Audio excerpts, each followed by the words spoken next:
Hi, Agnes and Brandon. Hi. Hello. Let's do this.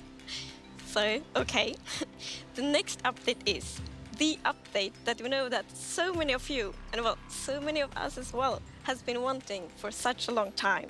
It's the Caves and Cliffs update.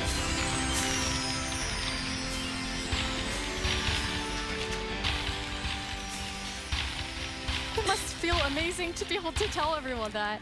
Seriously, I'm so excited about this. I mean, even before I joined Mojang, I was always thinking about when is the cave update gonna come? And this is it, but it's also got the cliffs as well. It's got the mountains. This is such a big update, and I'm so excited.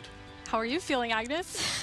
Great, no, it's so good. So we have been working on this update for quite long, and we're we can't wait to tell everyone, and now we just announced it, and it feels We're actually getting our first live look at some reactions. Oh.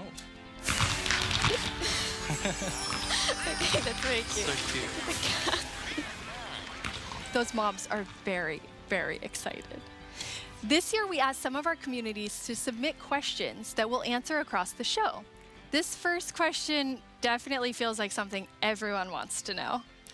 Mi pregunta es, ¿por qué se han tardado tanto en actualizar las cuevas y cuándo llegarán? En verdad que hemos estado pidiendo esto por muchísimo tiempo. Why has it taken so long? Like Brandon, I've been waiting a long time too. Yeah, that's a very good question. So since this update really is the update, we have been dreaming about it for so long, so it felt so important for us to do it right. We don't want to rush it. But now we feel it's the right time. We have spent the time we need to really understand the vision we have for the update, and also to make sure that we understand what the community actually wants. And we've also planned around it to make sure that we really can work together with the community to make this as epic update as possible. And we have also hired some new amazing developers to the team. And you're one of the amazing developers, Brandon. Yeah, I joined this year in January, and I actually came from the community. I used to do modding for 10 years. One of the first mods I worked on was the Aether, which is a dimension that added sky islands and stuff. And yeah, I'm just so happy to be here and work on an update this epic.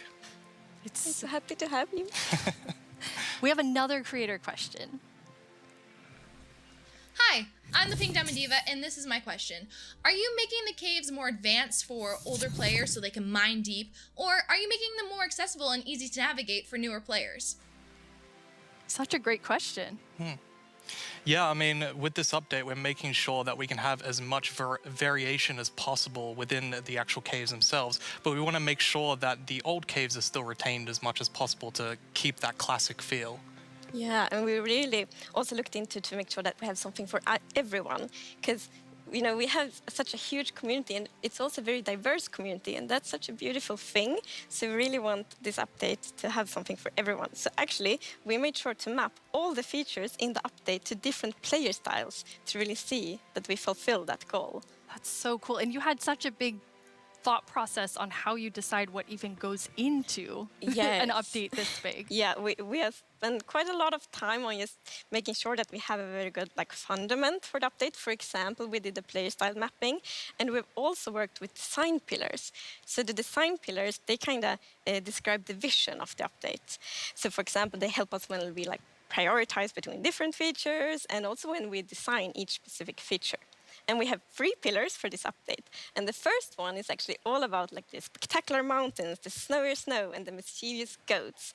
Because at last year's live, the players voted for these features, and we felt it's so important to deliver on that promise. So we actually wanted to have it as a pillar.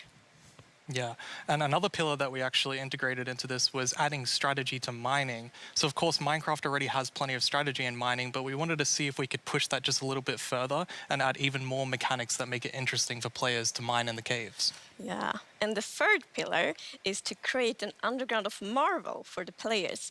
And that pillar is a lot about adding variation to the underground, and contrasts, and inspire players to craft their own underground adventures and build underground. And one thing we have done to fulfill this pillar is that we have added new cave biomes, and one of them is the lush caves.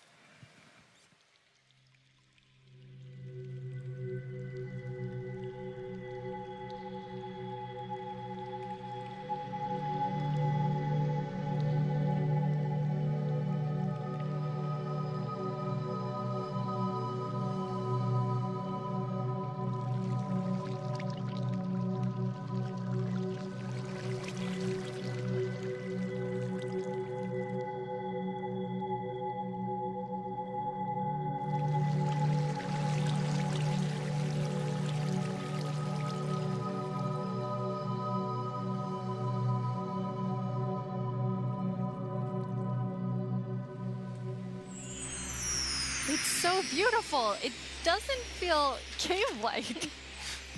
Yeah, I mean, we wanted to make sure that, of course, in Minecraft, all the original caves, they're pretty much the same. There's not much variation in terms of vegetation or different features inside of it. So for this, we wanted something which is a bit more like light and lush and actually has vegetation. And I mean, I think it looks amazing. It's gorgeous. What was the inspiration behind it?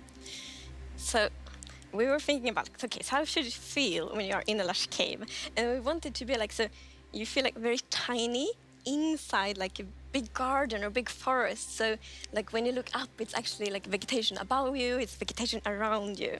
And one source of inspiration we had is actually a Swedish painter called John Bauer, because in his paintings it's always, or often at least, like a tiny character, and then it's like huge forest, and you see like the bottom of the trees because the vegetation is like so big compared to the character.